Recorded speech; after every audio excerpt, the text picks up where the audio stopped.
Oh, Nelly. What a game. Welcome in, everybody, to the flagship podcast. I am Chip Brown of Horns247.com, joined, as always, by the managing editor of Horns247, Taylor Estes.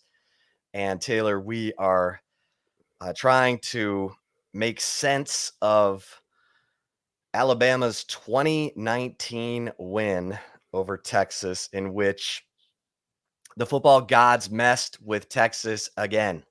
13 years after their last meeting, the football gods messed with Texas again when it comes to the Longhorns and the Crimson Tide getting together.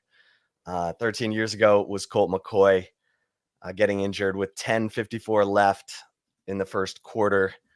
Today it was Quinn Ewers getting knocked out of the game on a roughing the passer call against Dallas Turner, who drove Quinn Ewers' left shoulder into the turf, and Ewers didn't move for like a minute, and then he left the game and he didn't return. Well, he did return to the sideline with his left arm in a sling, and now he has what Steve Sarkisian called a sprained clavicle, but he's yet to get an MRI. So we don't know if it's a shoulder separation, a sprained AC joint, maybe a fracture to the clavicle, which Jordan Whittington had last year. That's the injury he suffered in the Oklahoma game and was out about a month.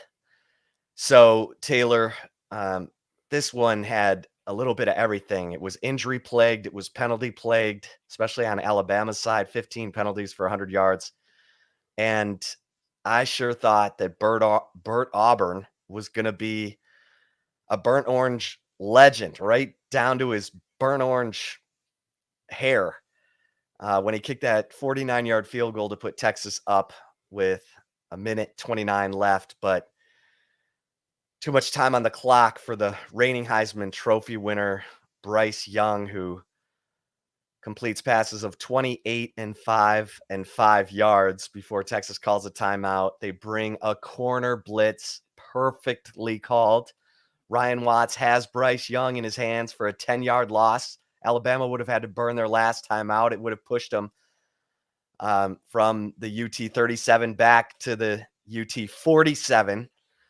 But as Steve Sarkisian said, Bryce Young turns into Houdini. He gets away from Ryan Watts, runs for 20 yards to the UT 17, and that ultimately sets up a game-winning 33-yard field goal with 10 seconds left. Alabama 20, Texas 19, in a game where Texas fans were standing and giving their team a standing ovation as the Longhorns left the field, Taylor.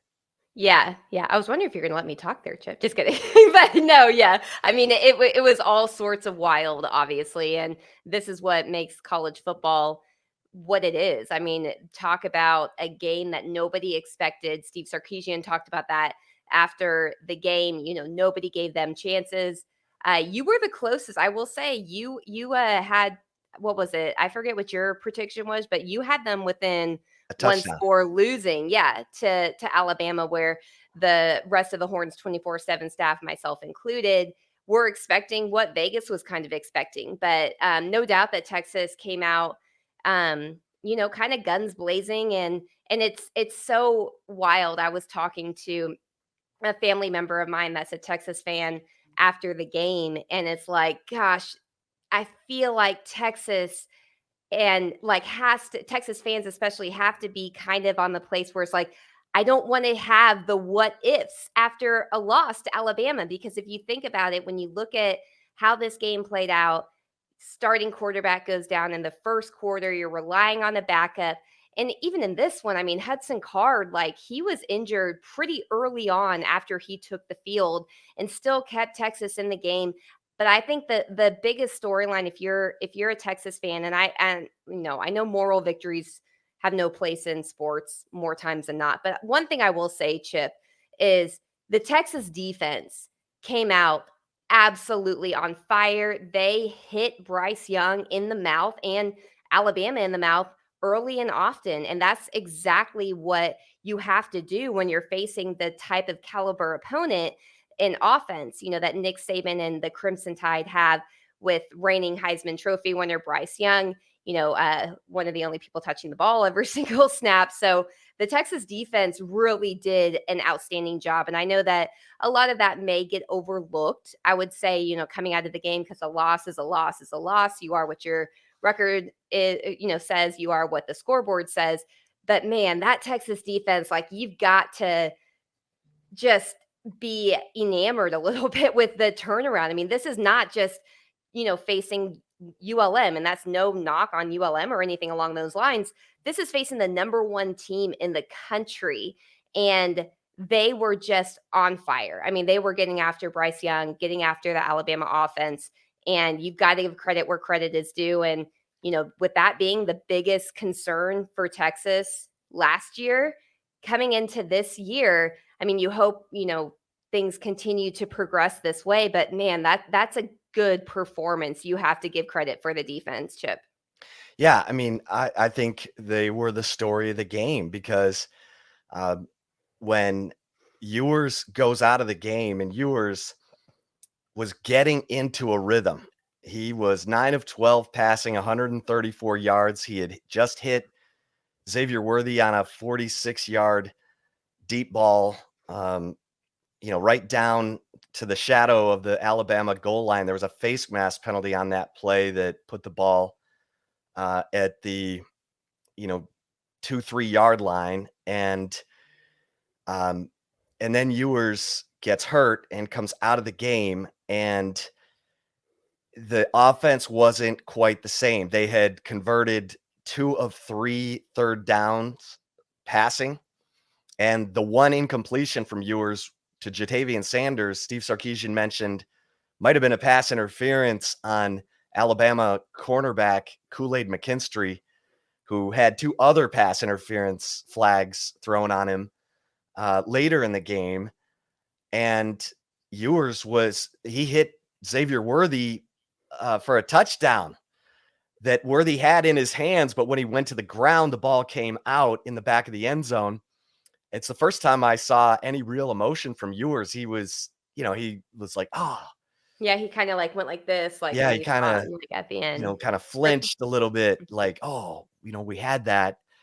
But this offense had some swag. It was moving. Quinn Ewers was connecting. And then, when the offense goes over to Hudson Card, as you mentioned, he suffers an ankle injury, plays through it, but the offense, his best drive, Hudson Card, 86-yard drive, ends in no points right before halftime because the field goal, which Alabama's officials, their sports information director said Will Anderson partially blocked it, and that's why it was such a mess. It was like a 20-yard field goal from the left hash that Bert Auburn missed left. But Hudson Card leads this gutsy 86-yard drive, and it ends in no points. And you're just like, what does this kid have to do to get on the board and get a break? And those points mattered, Taylor. I mean, in a 2019 game, those points mattered. And the defense, though, held Alabama scoreless in the second and third quarters. 6 straight punts, 4 3-and-outs, a 4-and-out. Deshaun Jameson dropped an interception before he left the game with an ankle injury that he did not return from. Jameer Johnson ended up coming in and replacing him. So 2 big injuries occur in this game with Quinn Ewers and 3, Hudson Card, who played through the ankle injury. I saw Hudson Card after the game. He was limping. And then Deshaun Jameson in a boot to end the game. And Deshaun Jameson has been fantastic. Got off to a great start. Obviously, in the ULM game, had a pick 6. So the defense was, outside of the 81-yard run by Jace McClellan, where Jalen Ford was the one who was out of position on that play. And then Jalen Ford responds with his best game as a Longhorn. After being out of position on that play, he ends up with 10 tackles, 2 tackles for loss, a sack, and it was a really impressive performance because remember, you and I talked last week, he did not have a single tackle in Yes. the ULM game, and he didn't play the whole game. There was a lot of backups getting into that game, but still, He didn't even that have, like, an assist, like, yeah, he had 0 stat line coming 0. out of that game. Mhm. It's the starting middle linebacker. And DeMarvion Overshone said after the game that Jalen Ford will be the first to tell you last week wasn't his best game, and he was determined. And so he looked a little gun shy, and then they sent him on a blitz. He he he got the sack, and from that point on, Jalen Ford looked like a different person. So this defense, Anthony Cook with a huge 4th down stop with 3:55 left in the game, which allowed Texas to drive to a go-ahead field goal by Bert Auburn, a 49-yard go-ahead field goal with 1:29 left. Um, you just thought Texas was going to be able to finish this one because the defense was playing so hard. The offense was grinding, and Bert Auburn connected on a 49-yard field goal with Cameron Dicker in attendance. And you're thinking, my gosh, but just the football gods, they're messing with Texas, Taylor. The Texas defense deserved better. I bet the coaches are kicking themselves for not blitzing Bryce Young earlier in that final drive to the game-winning field goal because Bryce Young just zipped the ball all over the place. Then when they finally brought that blitz, the corner blitz of Ryan Watts, man, if that thing hits, and it should have hit, like we said, Bama would have been back at the Texas 47, scrambling to call their final timeout, looking at 2nd and 20. Instead, Bryce Young runs for 20 to the UT 17 and sets up the game-winning field goal. So, and got to give some love to Danny Trejo. We said in the Insider this week that senior Daniel Trejo was in line to be the starting punter this week. And after a 37-yard punt that you're like, ugh, Yeah. that guy finished with a 46-yard average. He had a 61-yard punt, a 50-yard punt to the Alabama 1, finished with 5 punts for 46.4 yards. So there was a lot to like about this game, Taylor, except for the final score and the biggest play of the game, biggest blown call of the game, where Tavondre Sweat has Bryce Young for a safety. Bryce Young tries to throw the ball, intentional grounding, and some ref in the back of the end zone throws a late flag on DeMarvion Overshone for targeting. And there He was didn't even no come close. No, he didn't even hit any part of the head or neck area of Bryce. I mean, Big 12 refs, right? There you go. If Texas fans are looking forward to anything going to the SEC, get away from these refs because it's embarrassing, Chip. Like, and I absolutely hate when people complain about the refs because I always think like, well, do what you can do to control the outcome of the game, right? Like that's the way I always approach it. But my God, like that was just like we were watching it in the press box and I was like, what? we Like thought it was going to be targeting? a Like who? celebration penalty. Yes, yes. Like it was Like so we're like, late. It was that late. oh my gosh. I mean, it was like, hey, maybe check to see if you can check the bank accounts of what the ref that threw that flag, what bets he may have made in this game. Cause that was embarrassing. It Like that was was just one of those plays, Chip, I'll say, where I try not to get like too heated on it, like in the moment in the press box. A lot of times it's harder for us to see a lot of the reviews. We can't hear what they're saying on the game broadcast when they have the rules, like experts come on to explain why something is called.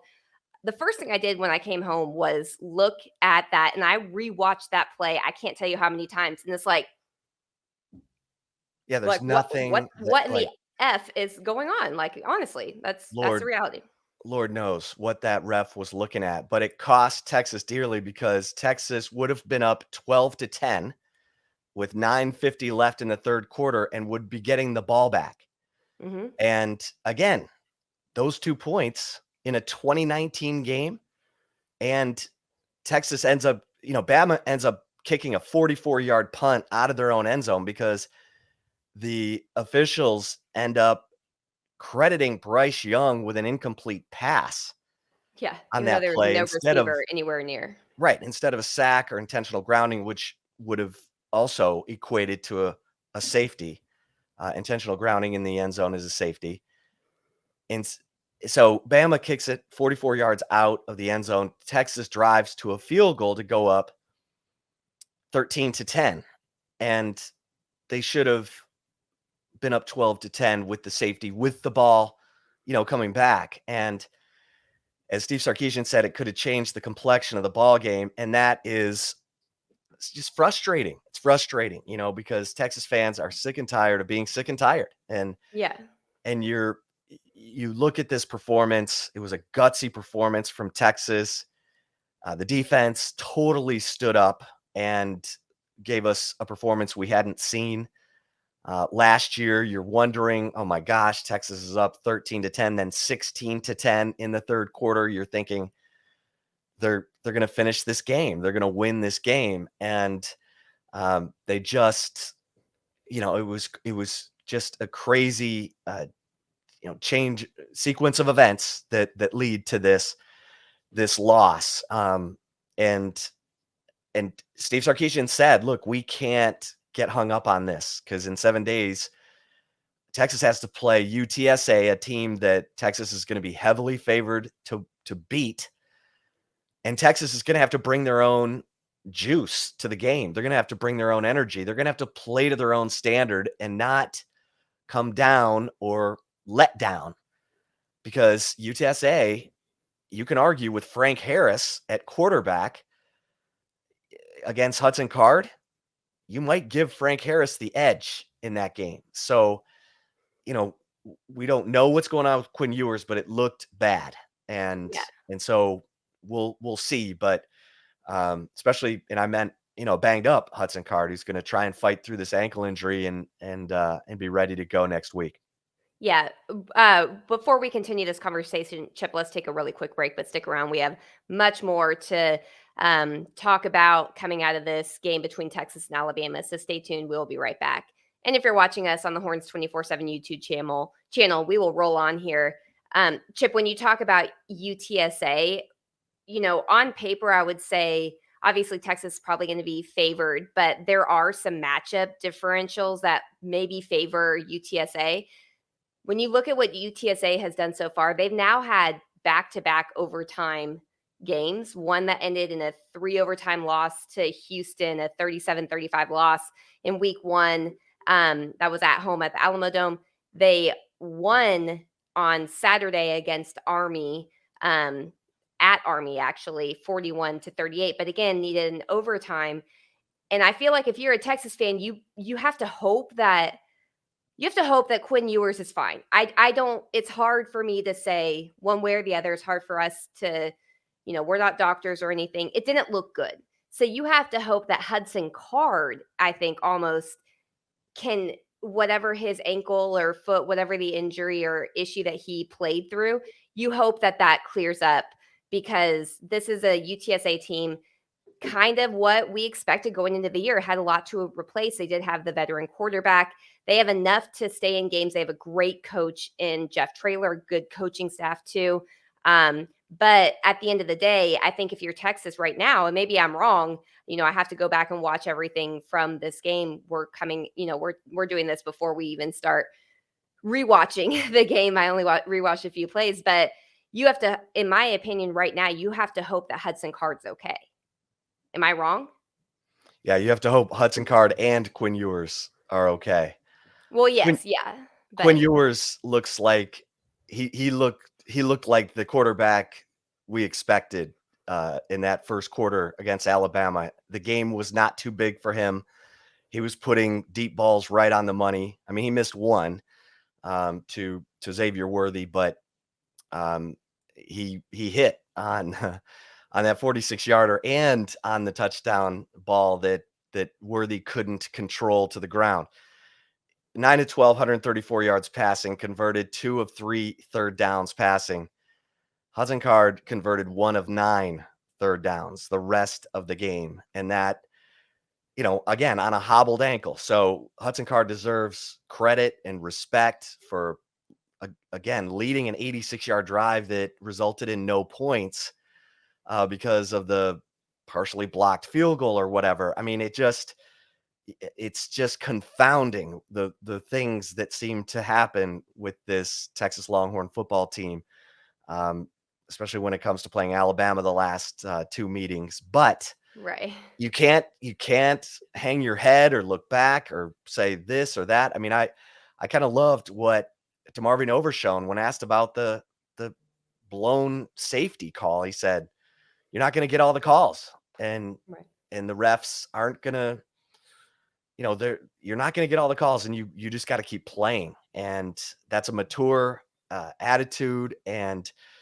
they're going to need every bit of that player leadership this week to get Texas back on track, because UTSA is going to come in with all kinds of confidence. That was an impressive win at Army. Frank Harris of UTSA, 32 of 45 passing, 359 yards, 3 touchdowns, no picks, and ran for 30 yards. So that kid is coming and is going to test where this Texas team's focus is in 7 days, Taylor. Yeah, they are. And if for some reason Hudson Card has to be the starting quarterback answer, I think it's important to mention, Chip, what Steve Sarkisian said after the game, saying that, he was asked how the game plan changed with Hudson Card coming in compared to Quinn Ewers. And he said the game plan didn't change. What changed the game plan was when Hudson couldn't move. And he goes, quote, "When your quarterback can't move and you're going against that defensive front, that's when it started to change some. We had to tweak it on the fly to protect him. It wouldn't have changed if he was healthy and he was feeling good, but ultimately he got rolled up on and things had to get adjusted." But even after he was rolled up on, I mean, he had that big scramble for a third down, one of the few third down conversions that he did have. It kind of makes you, like, when you look at the like the overall stats, at the end of the game, 3 of 12 on third downs, obviously never good to only convert 25% of your third downs. However, the one that he did was a big play, and I think he does deserve to be recognized for that, because I mean, it's not like he had an upper body injury. He had a lower body injury, and he scrambled for a big run himself. I mean, you know, I feel like he's played through a lot of injuries in just 2 years. Go back to the West Virginia game last year. I mean, he was playing basically on one leg, and nobody wanted to really acknowledge it because it ended up in a loss. But this is I feel like, if anything, Hudson Card is showing how much he really does love being a Texas Longhorn in those type of plays. He's not perfect. Like, I think there's no denying Texas has a better chance of winning games if Quinn Ewers is the starting quarterback at Texas, if Quinn Ewers is the one touching the ball on offense every single play, as opposed to Hudson Card. And that's not a knock on Hudson Card. I think Hudson Card could easily go start at another Power 5 football program and probably do really well. But he has been put into certain situations where the dog comes out in him even when he can barely move. And so I want to give credit there. I don't want everyone to be bashing on Hudson Card, being like, "Oh, this is why Texas lost." Did it impact it? Yeah, of course. Of course it did. I think, as you mentioned, Quinn Ewers was rolling. He really kind of got in that rhythm and was moving the ball against a really, really talented Alabama defense. And all things were working. But I think that you also have to give Hudson Card, regardless of what the end stats show, I think you have to give him credit where credit is due. And that's where he's going to fight and can't ask for very much more. And I think Quinn Ewers would have, had it not been an upper body injury when you have to, throw the ball. I know it was his left shoulder, not his right shoulder, that he was favoring there, but still, he still has to be able to move that arm in order to, get the shotgun from the center and stuff. So, I mean, it's just an unfortunate thing. It's kind of a coulda, woulda, shoulda, which is always the worst position, I feel like, for a team or for fans to be at. But at the end of the day, Texas competed and went toe to toe with the number one team in the country in college football, with a reigning Heisman Trophy winner at quarterback and a guy that's a favorite on defense to win the Heisman.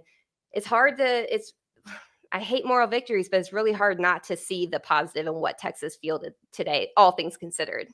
So this is what we've been talking about, is building week to week improvement. And the Texas defense showed up big time against Alabama, big time. And outside of the 81-yard run by Jace McClellan, it was 23 carries for 80 yards. Yes, That aside from the one 81, yeah. that one carry for 81 yards put Bama at 24 carries and 161 yards for the game. But the Texas defense responded, and the coaches, again, are they going to look back at that final drive after Texas took the lead with 1:29 left and say we should have brought more heat on Bryce Young those first 4 passing plays? Because they finally took a timeout, they brought the heat and had him dead to rights. And God bless Ryan Watts. That kid's not going to sleep tonight No. because he had a chance to make one of the plays of the game, and it just didn't go his way. He was going up against the reigning Heisman Trophy winner, who spun out of that tackle and ran for 20 yards to set up the game-winning field goal. But this Texas defense showed up big time, and now they have to build on it. Now they have to, get better, even better, and starting next week, especially because the offense could be in a weird situation. I mean, if Ewers is out for the UTSA game and Hudson Card gets injured, who's the number 3 quarterback? I mean, Malik Murphy on paper is the number 3 quarterback, but he didn't really go through spring. Like, he doesn't have as many reps in this offense as Ben Ballard, the walk-on, who traveled with the team last year ahead of scholarship quarterback Charles Wright. Right. Like, if push comes to shove, that is a serious question for Steve Sarkisian on Monday. Yeah. And that's scary, folks. Listen, no offense to Ben Ballard or Charles Wright or Malik Murphy, but the fact that we cannot answer who the number 3 quarterback is of those 3 players I just mentioned, that'll put a shiver down your spine. I will say it, when Hudson Card was hobbling a little bit after, honestly, when he first came off the field, he went into, I can't remember, I don't want to say definitively when it was. I'm pretty sure it was in the second quarter. He went into the pop-up medical tent on the sideline, and that's when Charles Wright started warming up on the Okay. sideline. So if it now, I was watching pretty intently, like I had my binoculars, like, oh my gosh, is this really going to happen, that Texas is going to be against Alabama with a third string quarterback, regardless of who it is? But it was Charles Wright that was warming up. He was in the huddle with the offense when Hudson Card still kept playing in the game. He was, one that was like right there with there. So we'll see. I don't know. But I feel like if I mean, at the end of the day, if you're a Texas fan, you hope that doesn't come to fruition, to be in any position to have to rely on a third string or fourth string or fifth string quarterback. You want to have a 2 deep at quarterback and keep them as healthy and safe as possible. If it doesn't go your way, then it's like all hell breaks loose. But if today was if Saturday was any indication of who would be third, I would guess it would be Charles Wright. I just don't. I don't know if I can say that definitively. That was just based off of what I saw on the sideline. Yeah. Yeah. Offensively, Texas took their shots deep down the field, and Hudson Card had the wheel route to Bijan Robinson that went for, let's see here. Gosh, I thought Bijan had I thought that went for 40, 42 yards. 42 yards. Yeah, that was his longest Yeah, because reception. Bijan had 3 catches for 73 yards. 42 yards. And then Jordan Whittington, that guy makes tough catches on third down. You found out who the dogs are, who's not afraid to go toe to toe. We said this on the flagship podcast going in. We knew Worthy, Whittington were ready and they Mhm. would show up. Casey Kane made another play in this game. And that was Hudson Card, connecting with him, and on that drive where they go 86 yards and don't score. Right. So 29-yard gain that he got. 29-yard gain on a play, Hudson Card to Casey Kane. And so, the offense was doing good things against an elite defense with, Will Anderson. Will Anderson was completely out of sorts in this game. At going into the fourth quarter, he had more penalties, 4, than he had tackles, 3. He had 3 offsides and a personal foul late hit on Jatavian Sanders. And Alabama had 15 penalties for 100 yards, and they were good calls. Mhm. Like, they probably could have called a pass interference penalty against Kool-Aid McKinstry on that pass from Ewers to Jatavian Sanders near the goal line on the drive where Ewers got hurt. But nonetheless, and Steve Sarkisian said, I'd like to think that the atmosphere and we, the Longhorns, made them anxious and contributed to those mistakes. It was an unbelievable atmosphere, Taylor. The fans were incredible. You and I were at that Texas West Virginia game in like 2011 when Geno Smith and Tavon Austin and that team came in and they started playing jump around and the whole stadium was shaking. That happened again today. The fans were incredible, and Yes. it's just man, it's heartbreaker for the Texas program to not be able to finish that game. And Sarkisian said, we didn't lose, we ran out of time. Mac Brown used to say that, and you'd kind of roll your eyes. Today, you kind of said, yeah, you know, Texas didn't lose this one. They ran out of time. And Yeah. it's tough.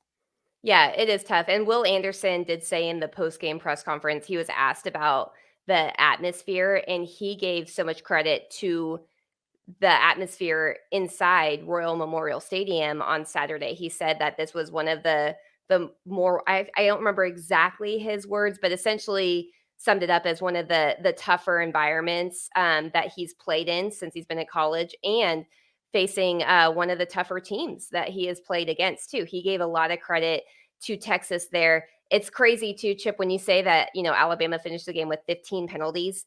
They had 15 penalties at the end of 3 quarters. So they didn't get any in the fourth quarter, but they were averaging 5 penalties. And you have to say that, I mean, when you get really good teams on their heels and when you get them rattled, that's the outcome. I mean, I'm pretty sure I saw a stat, and I don't want, I hope I'm not wrong on this, but I think I saw a stat that said that that was the most penalties that a Nick Saban team at Alabama has given up under his, or since 2007, I believe is what the stat was. And that's a credit to that's a credit to Texas in general, and that's a huge credit to the fans and the atmosphere. I mean, that's what I feel like, when you have a stadium that you can have 105,200 and what was it, 13 or yeah, 105 to 13 was the final attendance as a record for Texas. Use that to your advantage. There have been way too many times where it's been like, oh, this is a sellout crowd, but it's like my ears aren't ringing when I'm out there. Like my ears should be ringing. When you're on the field, your ears should be ringing. I've been in much smaller stadiums where my ears rang for days on end after the game, just being on the field. And Texas actually did bring it. Steve Sarkisian gave a lot of credit to the fans. I think that, I think if you're a Texas fan, you got to bring it every week, regardless of what's going on, regardless the opponent, because it obviously made a major impact in this game. I know it didn't end in a win, but still, it shook Alabama enough to give up 15 penalties in 3 quarters. Yeah. Well, this fan base needs to show up and do that again next Saturday night against UTSA, because that's got trap game written all over it. And then Texas Tech hangs on today and beats a ranked Houston team in Lubbock. And Joey McGuire, Joey Juice. Texas is going to have to go out to Lubbock to open Big 12 play. That's another dangerous game for Texas. But if Texas plays to its own standard and continues to improve, especially, from week to week, make that improvement, then the program will finally be turning and moving in the right direction. And because today was, man, it was a heck of a game to watch. It was a total roller coaster. You never knew what was coming next. And right when you think Bert Auburn and his burnt orange hair were going to become a burnt orange legend, Bryce Young happens. And, great players make big time plays in big time games at big time moments, and he did. And Texas needs to make sure that the confidence they take from this game does not go wasted, because this Texas team has a chance to really make some noise in the Big 12 if they can play like that defensively from here on out. So, Defense wins Taylor, championships, right? what's that? Defense wins Yeah. championships. Yep. And that was impressive. Anthony Cook on that 4th down stop with 3:55 left. And, Jalen Ford, as we said, team leading 10 tackles. Alfred Collins got pressure. Moro Jomo was collapsing the pocket and forced Bryant Young right into Ovia Gofu's hands for a sack on 3rd down.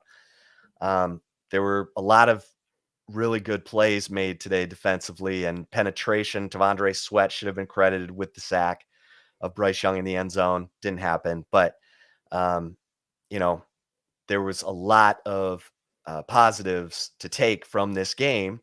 Daniel Trejo and a 46.4, punting yard average. And Bert Auburn had the stones to kick a 49-yarder with the game on the line with 1:29 left. So a lot of positives to come out of this game. Now we wait to see what the health injury report is with Quinn Ewers, with Hudson Card, with Deshaun Jameson. So, listen, this was a thriller, but the football gods got to stop messing with Texas when it comes to playing Alabama, Taylor. But we'll leave it there. Folks, thanks so much for listening to the flagship podcast for Taylor Estes. I am Chip Brown. Until next time, we'll see you over at horns247.com, the premier Texas site on the premier 24/7 sports network. Until next time, stay safe and keep the faith.